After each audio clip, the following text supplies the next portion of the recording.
Good afternoon, everyone. Is that microphone a little loud? I just wanted to get the conversation stopped. Apparently, I've not been successful. It's 1 o'clock. We are sitting today as council. We are in the presence of our municipal clerk and many other staff. Thank you, everyone.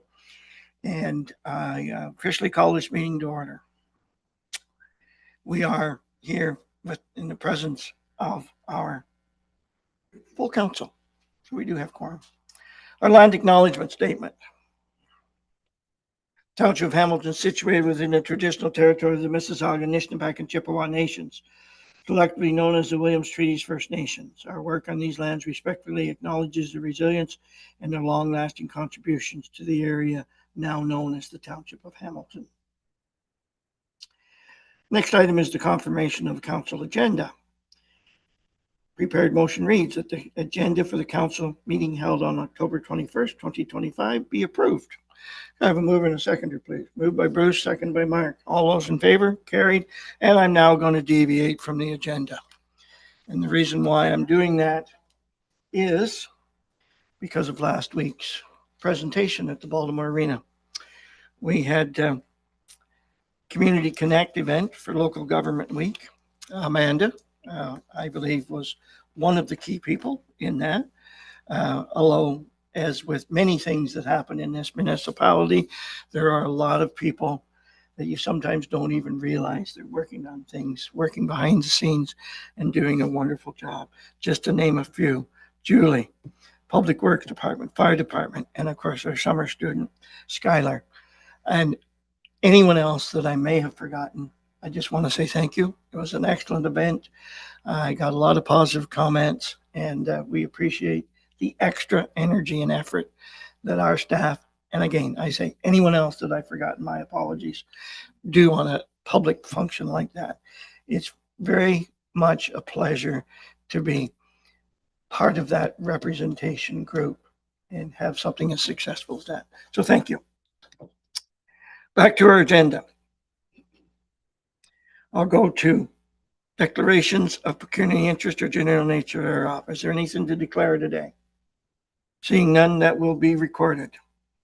Public question period on agenda items only. Do we have anyone by chance online with us or in the audience? Seeing none, we'll move on. Presentations and delegations. Seeing none, we can move right on through to item 10 on our agenda, adoption of the previous council and committee of the whole meeting minutes. 10.1 being council meeting minutes of September 16th and September 24th. Motion reads that the minutes of the September 16th and 24th, 2025 council meetings be adopted. I have a mover and a seconder, please. Moved by Larry, seconded by Bruce. All those in favor? Carried. Thank you. Committee of the whole meeting minutes. Motion reads that the minutes of the October 14th, 2025 committee of the whole meeting be approved. I have a mover and a seconder. Moved by Mark, seconded by Larry. All those in favor? Carried. Thank you.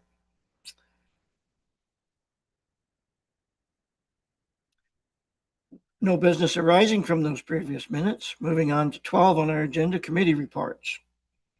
And the motion is that the agenda items of 12.2 to 12.8 of the October 2025 council meeting agenda be received for information.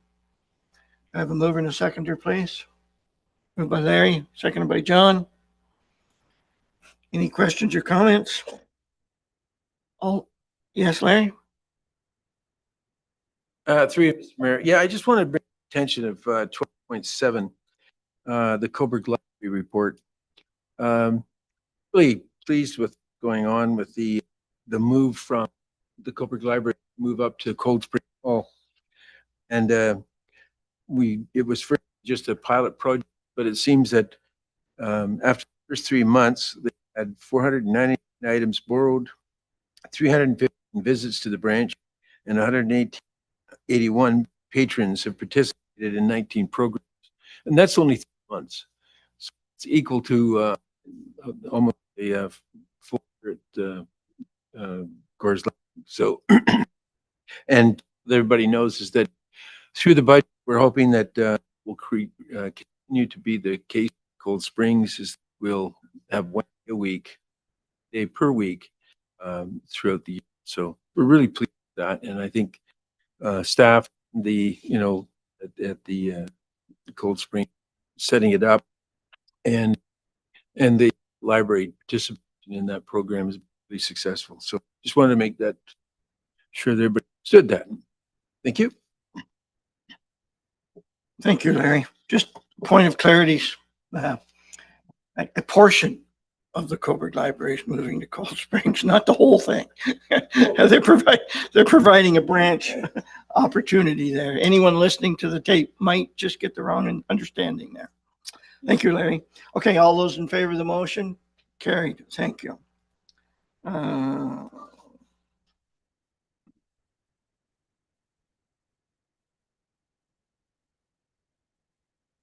Okay, my eyesight's bothering me right now. That was 12.2 to 12.8.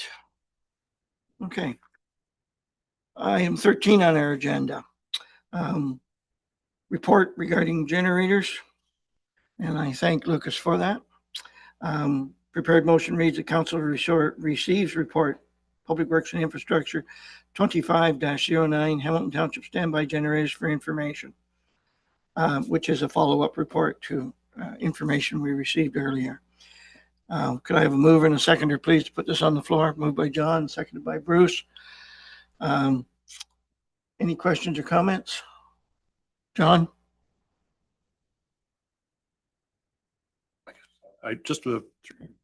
Mayor Jim, just a question, what's the next steps in the process? Lucas, would you like to answer that? Please. I will try. So thank you, council. So this is just for information. Staff did spend some significant time this summer reviewing options within replacement fuel tank, new generators.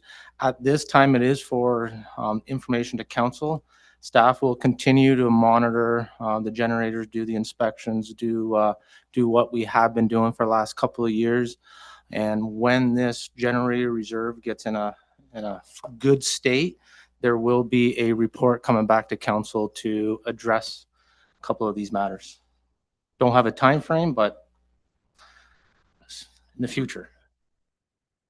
Just for information, and I think I'm very accurate with, and I'll turn to our treasurer if I'm incorrect, but our transfer to the standby generator fund is $10,000 per year.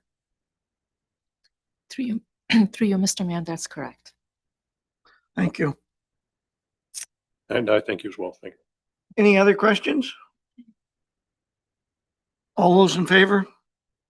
Carried. Thank you. Nothing under Recs and Facilities. Corporate Services. Water rate study. It is recommended Township of Hamilton enact as follows: that report T25-20, being the 2025 water rate study, be received, and that council approves the water rate study, which will be the basis for the water financial plan application, and that council approves the proposed base charges, annual capital charges, and volume rates contained within report T2025-20, 2025 water rate study, and further that council approves the preparation of the water financial plan under OREG 453-07 for submission to the province as part of the municipality's water license renewal. Mover and a seconder, please. Moved by Larry, seconded by John. Any questions or comments on this motion? John? Through you, Mayor Jim, just a comment. During the water capital study, they put down for a water vehicle, and they put down approximately $10,000. I can't see that, whether it's a misprint or what they're doing with that figure, but I'm just kind of curious. I will turn that to staff, but it may be based on some history where we've been able to get a vehicle that actually resembles an ambulance. So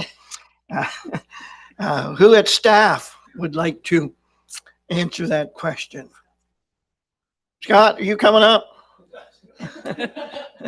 Through you, Would you Mr. like me to say that that answer that I just verbalized is okay? All right. No, through you, Mr. Mayor, if I may add, last time we bought it from, bought a used vehicle, and we're hoping to do that this time. When we present the budget in December, we're going to reevaluate the number just to make sure that that's the correct number. But for now, we're comfortable with this. Thank you very much. Any other questions? All those in favor? Carried, thank you. 15.2 on our agenda, Rolling Heights subdivision. Draft plan approval. Do we have staff in the position to give us an overview on this, or do I just move forward with the motion or a combination thereof? Maybe we should get a motion to get it on the floor.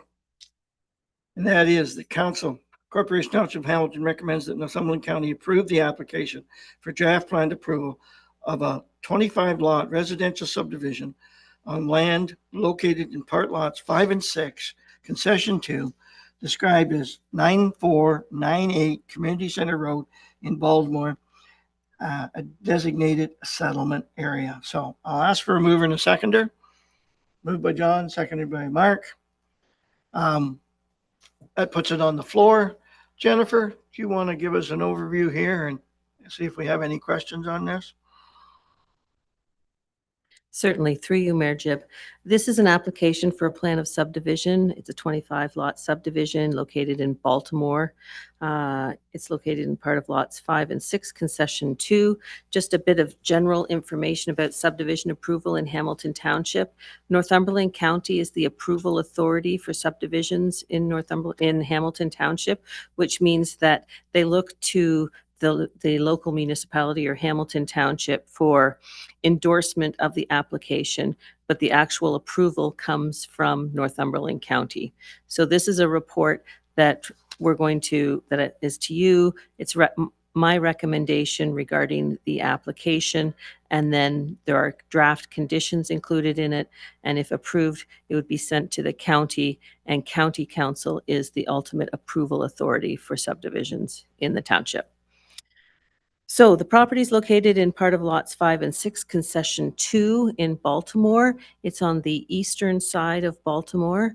It has frontage on both Community Center Road and Hutzel Road, Community Center Road to the north and Hutzel Road to the south. Now, there is a water course that traverses the property and divides it into 2 sections, a larger northern section and a smaller southern section. Now, the 2 portions of the subdivision are not proposed to be connected due to topographical constraints, the water course crossing, namely. So there will be 2 internal roads, one off of Community Center Road and one off of Hutzel Road. So the northern section consists of 17 residential lots, 1 block of environmental lands containing a significant woodland, and Street A. There's also a stormwater management facility proposed in that section. And the southern section contains 8 lots, I believe. And there are also a small stormwater management facility, and they're directing a lot of the water there into the water course area. So in support of this application, a number of technical documents were submitted, as is required.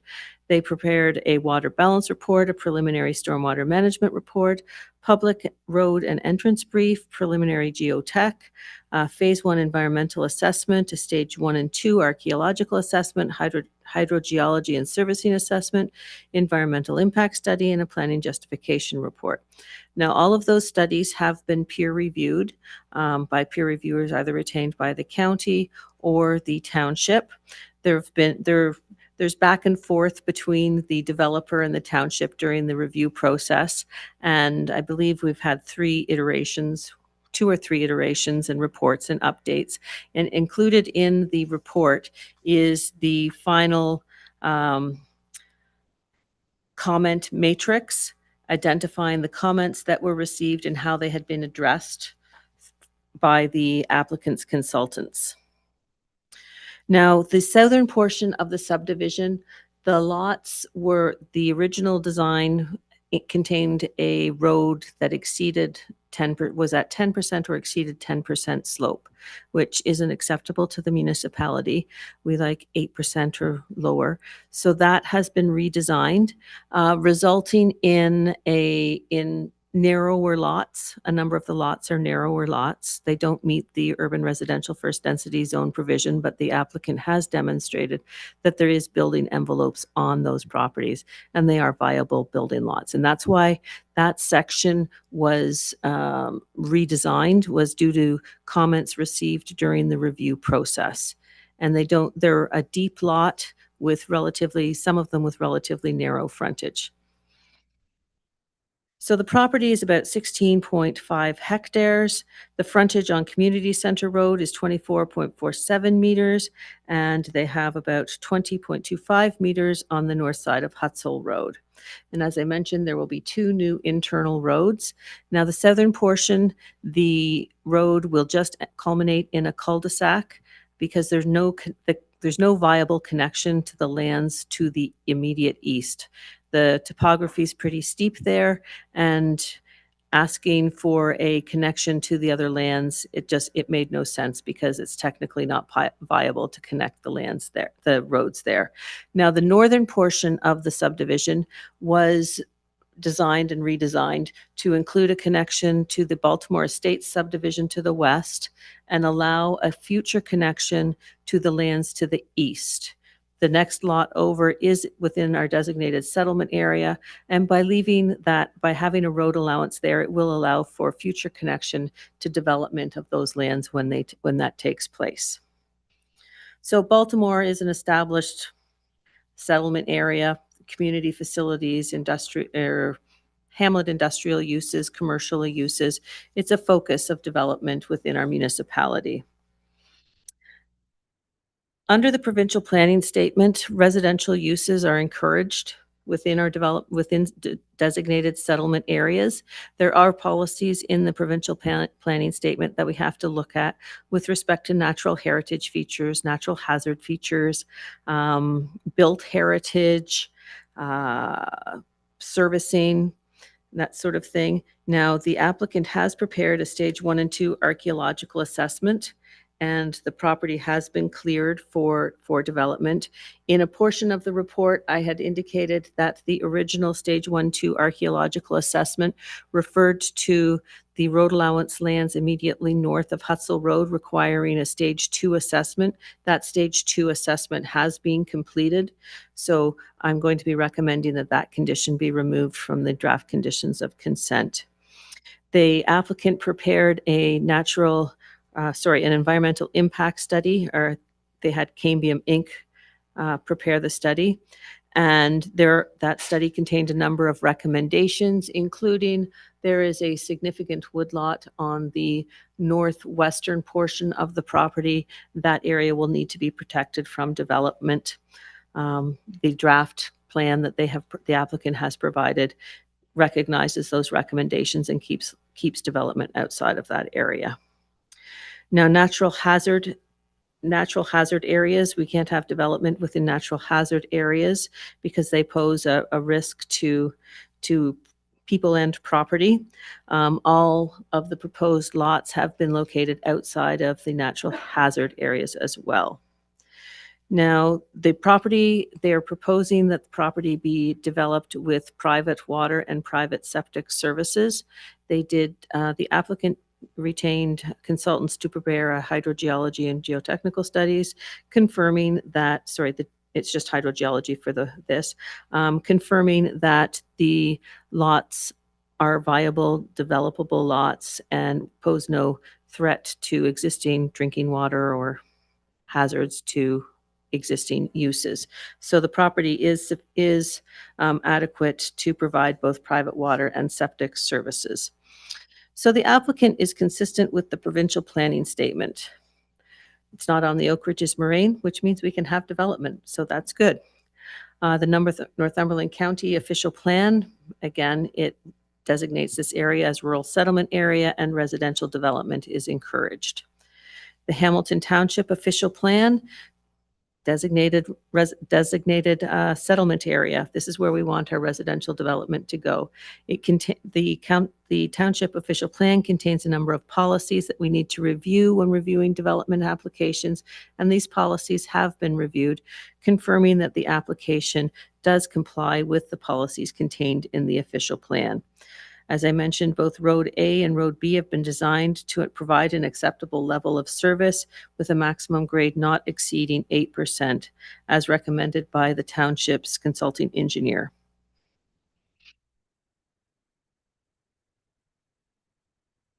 The proposed development is consistent with the policies contained in the Hamilton Township official plan.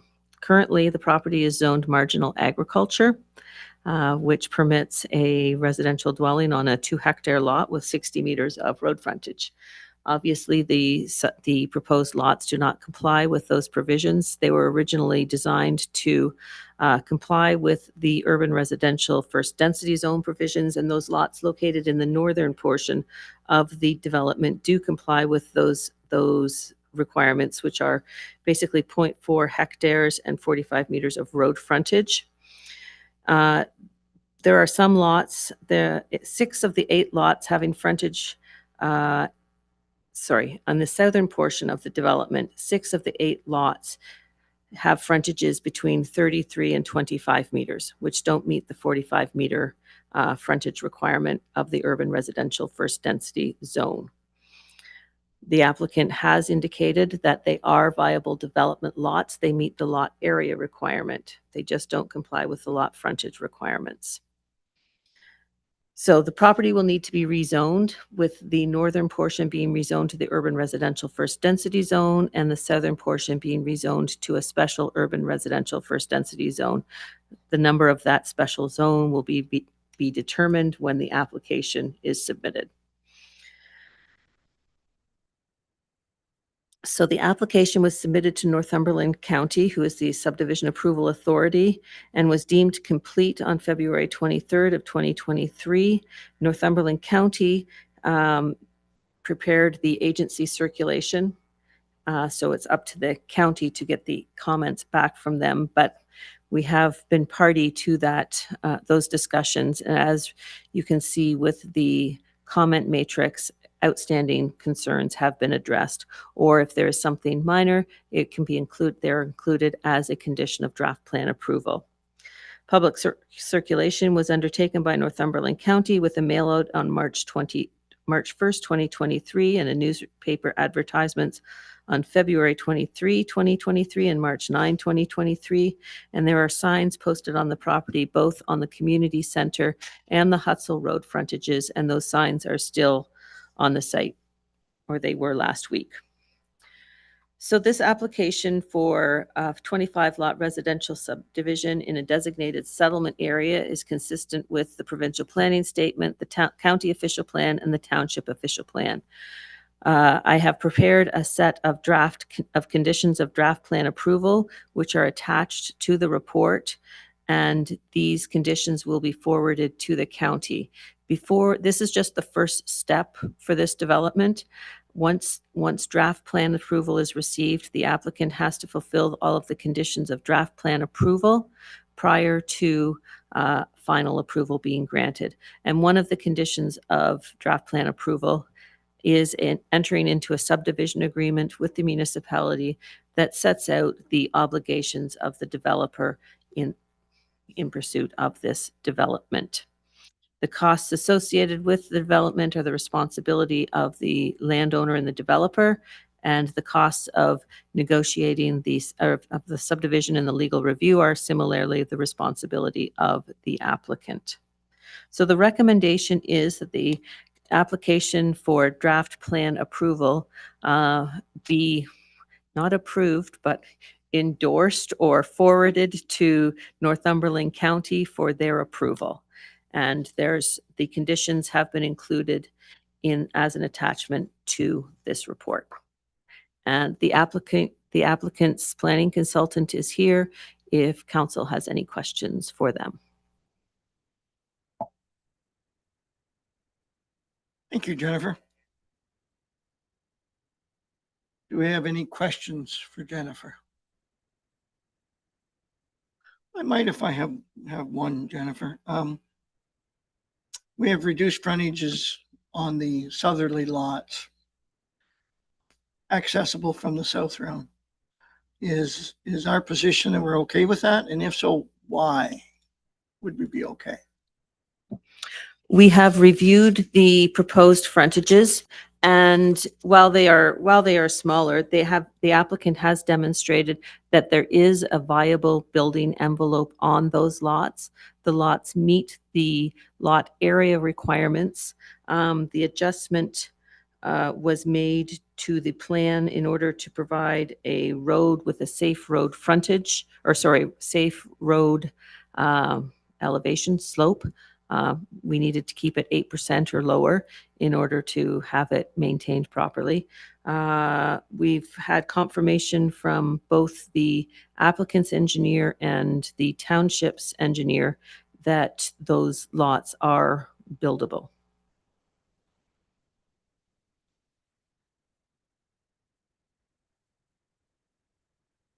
Okay, I won't go further in that conversation. Thank you, Jennifer. Any other questions, Bruce? David. To you, Mr. Mayor, I'm familiar with this property, I believe. Is there a significant hill on the west side of, like it comes in off of Community Center Road and kind of goes south of the property? On the west side of where I would think this road is there a significant hill? You know? Because you were talking about the road would be more than That's on the southern, sorry, through you, Mayor Jib. The southern portion of the subdivision, there is it's a more, I would say, a steeper slope than the northern portion of the subdivision. It's as you come up off Hutzel and turn to the east, that's where the slope got steeper. It's not a flat parcel by any stretch of the imagination, but it's not the northern portion. I believe I had seen in one of the reports undulating, and that's a good word for it, but it's not really steep. The steep portion is really on the southern portion of the property. Mark?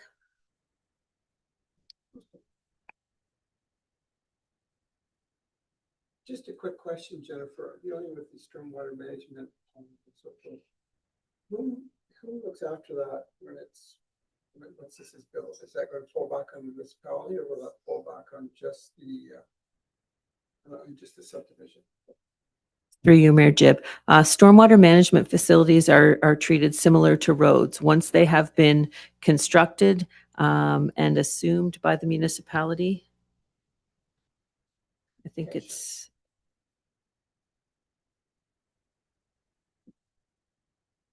and assumed by the municipality, then they become municipality's responsibility for maintenance. The reason I asked that is I think we were looking at that to see whether we were going to go one way or the other. I presume this was staying the way we've always done it. The proposal at this point in time is that it will be municipal infrastructure that will ultimately be owned by the municipality. Oh, something else I forgot to mention during my discussion is, given the topography on the southern portion of the property, if you look at this development site plan, there is a retaining wall along the southeastern portion of the road, and that is within the municipal road allowance and will also become part of municipal infrastructure.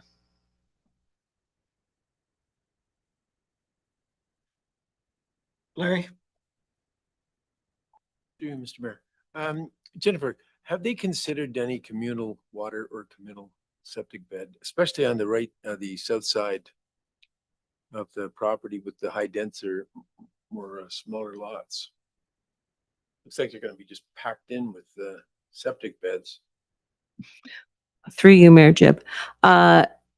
Communal septic has not been discussed at all. The lots in the southern portion are not, the density is still the same. The lots are the same size. They're just narrower. So they meet the lot area requirement. They just don't meet the lot frontage requirement. And with respect to communal use of the communal water, at this point in time, there was not capacity for communal water.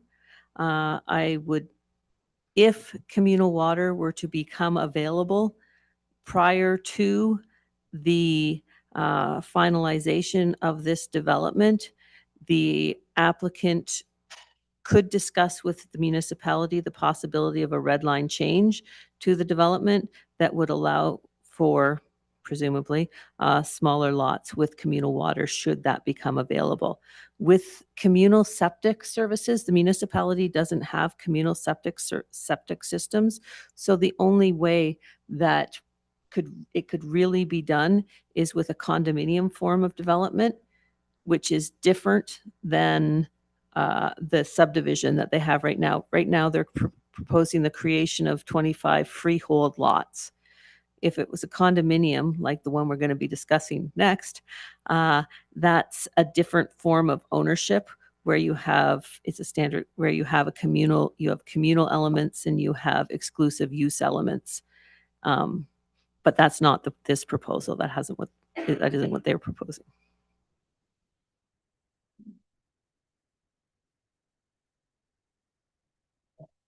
Jennifer, for an old person like myself, could you tell me what the actual frontage is in some of those lots in feet, not meters?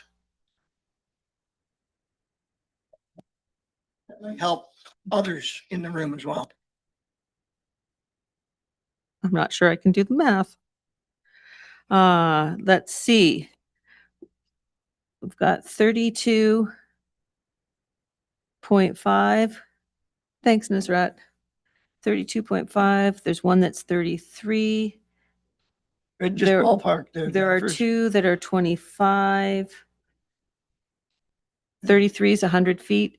And then 25 is 75-ish feet. Thank you. Thank you.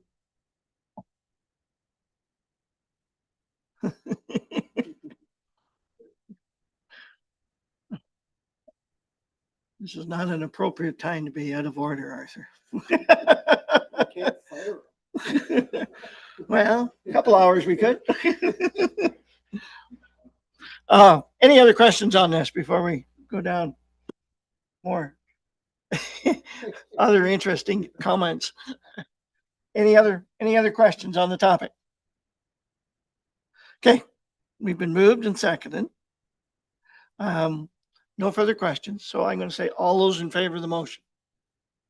Carried. Thank you.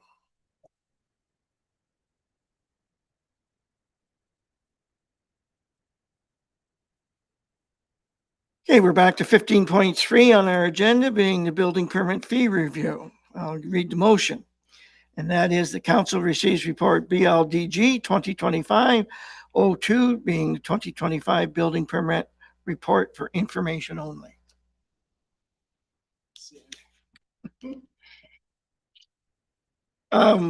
Motion to get it on the floor, if you would, please. Okay, Larry, seconded by John. Okay, discussion.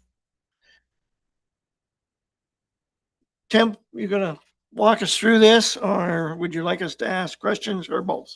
I'm actually hoping to, rather than do a full overview, just give you kind of a little bit of a highlight on what this report means. That would be great. Thank you, Tim. No problem. So first off, I want to thank you, Scott, for suggesting us doing this study internally rather than using a consultant. Real joy and not time consuming at all. Pleased to hear that, Tim. Yeah. Pleased to hear that. I'll keep that in the future as well for you. So the review was actually a great exercise to get a clear understanding of time spent on different tasks over the last 5 years based on construction activity and the associated direct and indirect costs. We also obviously understand the importance of saving money by doing it internally when we haven't generated enough for revenue for full cost recovery. So the last document that I just gave to you presents a little bit of what this report means. So the first page just so you guys can visualize it, I've created a graph on our cost stabilization reserve fund. So it just breaks down the associated reserves dating back to 2015 to today. As you can see, we still are in a healthy reserve, but there has been a decline over the last 2 years, and this year will kind of follow suit with that trend. But as you can see here, the cost stabilization reserve fund is clearly working based on its intended purpose of the ebb and flow of that department. And it's working with the current fee model. So although the revenue has been on a bit of a decline based on the construction activity, it can change very quickly. Approving subdivisions is one of those things that can really impact that department. And we could avoid some of those transfers from the reserve. So the second, so that kind of shows what we have on the fund. And then the second page, it's a bit of a breakdown based on our current fee structure, the impact that the study fee could have if we actually allocated tasks and costs to the permit that we're working on, including some cross subsidy. Picking on some of the major permits, I've outlined on here new residential construction, so a new house, major residential additions or alterations, minor additions and alterations, some minor industrial, commercial, and institutional, and then other smaller permits like prefabs and demos. The variance is pretty significant in some of those categories. And again, that's just based on the last 5 years with that permit activity. So judging by new homes, the study would state that we should be increasing our fees by 12%. I have a couple extra columns and I'll just pick on new homes to start it off. But normally we run off of the construction price index change. So that would be an increase, kind of our steady increase at 4%. And then the last one is just a bit of a blended fee. And obviously that 12% and 4% would be an 8% increase. The significant ones could just be now a true reflection of associated costs of doing the work from a municipal perspective and what we're actually charging people. So if you look at the permit fee change options, whether it's by the cost or the percentage, the biggest one is minor industrial, commercial, and institutional projects. Currently, our rate for a minor project is $682.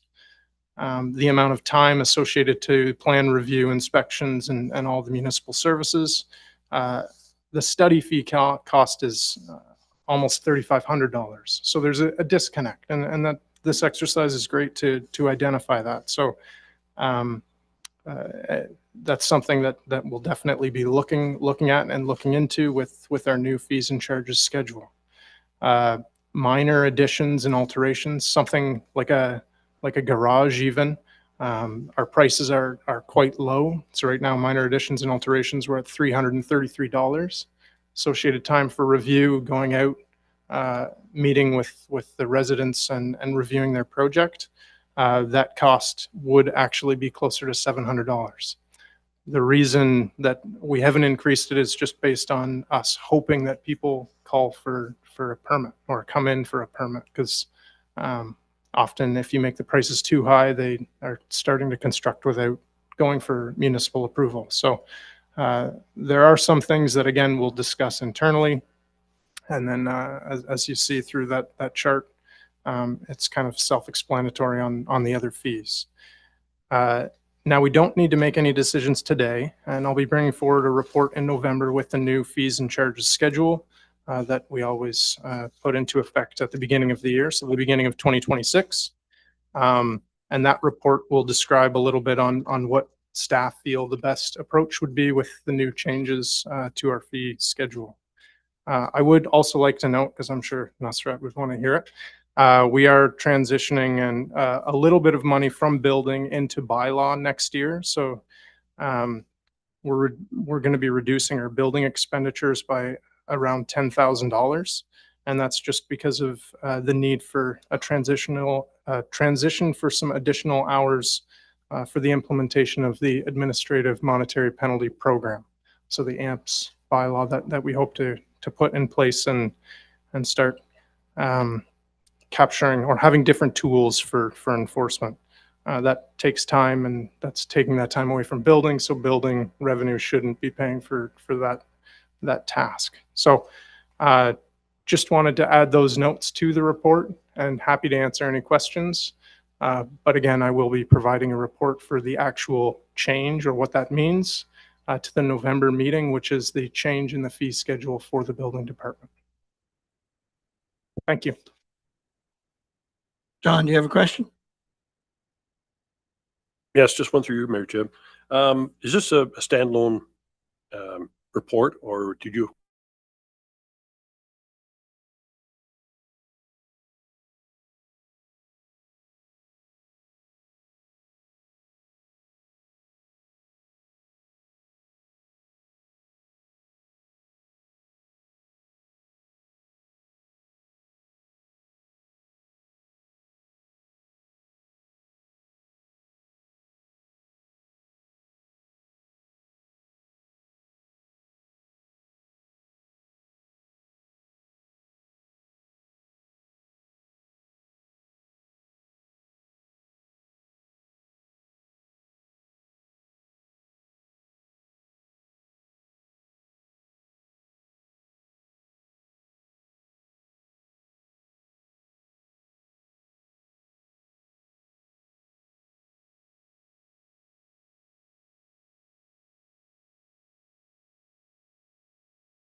Kennedy, draft plan of condominium approval. Jennifer, I believe you're going to speak to this. Oh, hey, Kathy.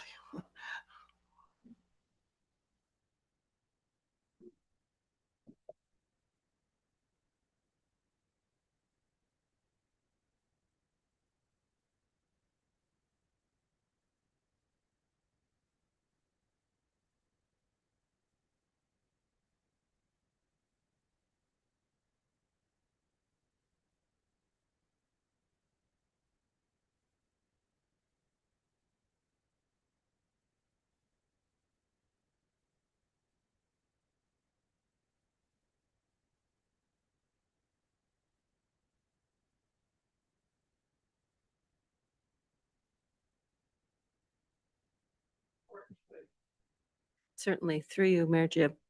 This is an application for a draft plan of condominium for the Habitat for Humanity project located in Baltimore, a designated settlement area.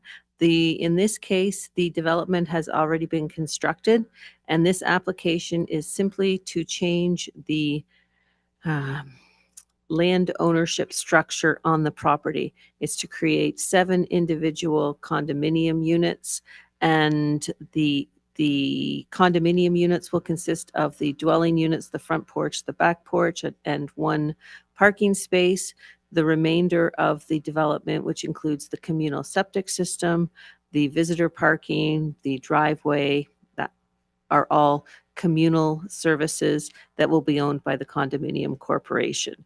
So in this case, the development has already taken place. People are living in it. This is simply to allow them to purchase the individual units. So once again, Northumberland County is the approval authority for condominium applications in the township. And with this report, I'm recommending that that council endorse the project and provide its support to Northumberland County, who will then approve it. As with the previous application, there are conditions of draft plan approval that need to be fulfilled prior to finalization of the condominium proposal. But in this case, there's much fewer conditions, and I would like to address one of them. One of the conditions of draft plan of approval was a 5% cash in lieu of parkland. I took these conditions from a set that our solicitor had provided us with, and they didn't know, or I guess they probably didn't understand, that this is a not-for-profit affordable housing project, and we can't charge them cash in lieu of parkland. So I'm recommending that that condition of draft plan approval be struck from the conditions because it's exempt. The Habitat for Humanity is exempt from cash in lieu of parkland. I was going to have that discussion with council anyways, whether or not they had wanted to, if we were able to, but now we don't even have to have that discussion. So it's a pretty simple application. They're applying for a condominium to create the 7 individual units. The condominium corporation will own the common elements. The municipality isn't responsible for any of the snow removal or the communal septic system. That's all the responsibility of the condominium corporation. So it's a pretty straightforward application, albeit one that we don't see very often in our municipality. It helps that it's already been constructed. So the application's consistent with the provincial planning statement, the county official plan, the township's official plan, the zoning bylaw. The recommendation is that it be not approved, but be forwarded to Northumberland County for their approval, along with the conditions of draft plan approval attached to the report, with the exception of the condition that references the cash in lieu of parkland, which is condition number 4. Kathy Borowick from Habitat for Humanity, who is the agent for the application, is here if council has any questions for her. Thank you, Jennifer, and welcome. I'm suggesting we won't have any questions, so I'll just turn to my fellow councillors. Do we have any questions? Seeing none. All those in favor of the motion? Carried. Thank you.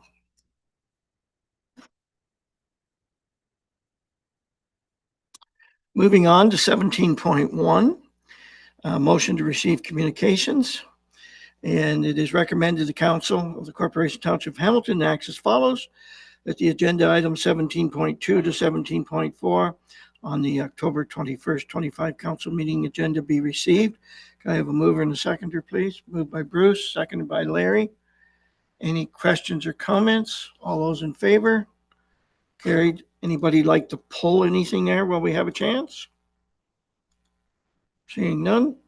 18.1. Say execute a road allowance license.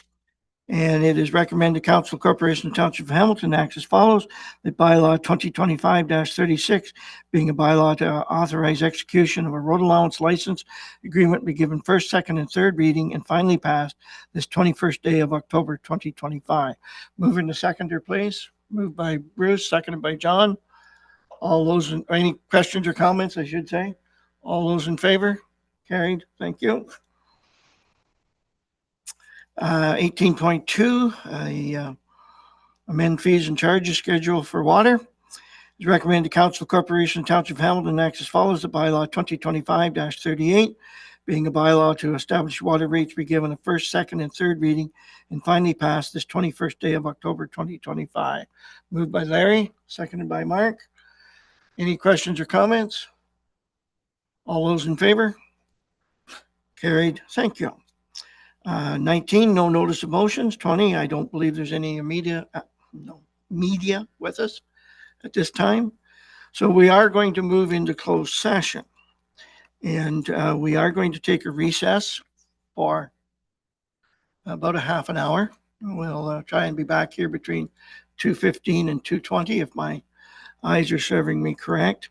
And before we go to this motion to move to close, I just want to say that this is our last day to have Arthur Anderson, our CAO, with us. His retirement starts, I guess, tomorrow. And I want to emphasize that we were made aware of this 2 months ago, because many times those retirements of municipal staff people that follow a council meeting by less than 24 hours don't necessarily send the right picture. So I want to say, Arthur, we did receive your notice 2 months ago, and I want to emphasize that for all, And we are going to have a little function in the back room. And we appreciate you being here, Arthur. We appreciate your professionalism and keeping us out of courts as much as you have. And we'll try and tell a story or two later on after we get into the back rooms. So thank you, Arthur. Arthur, this could be your last opportunity to speak publicly if you would like to.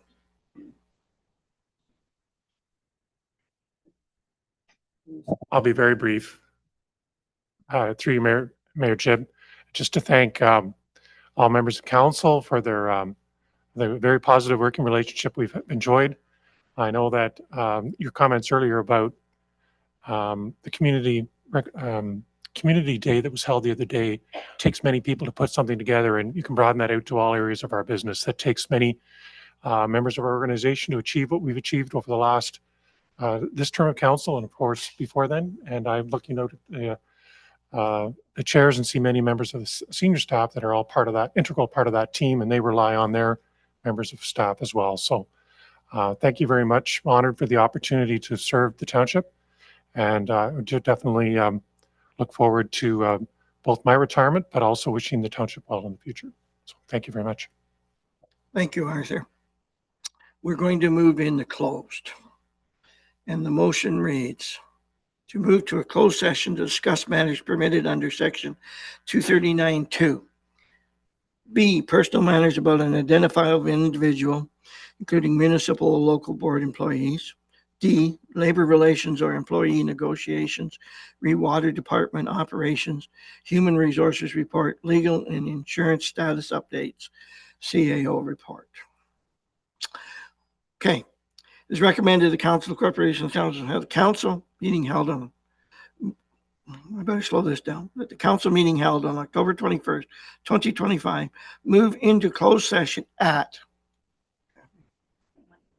1:52 p.m. under the Municipal Act, sections 239, 2B and D. Could I have a mover, please? Moved by Larry, second by Bruce. All those in favor? Carried. Thank you. So we'll recess. We'll recess to, what would it be? Oh, let's say we need to be back here by 2:25. You're closed.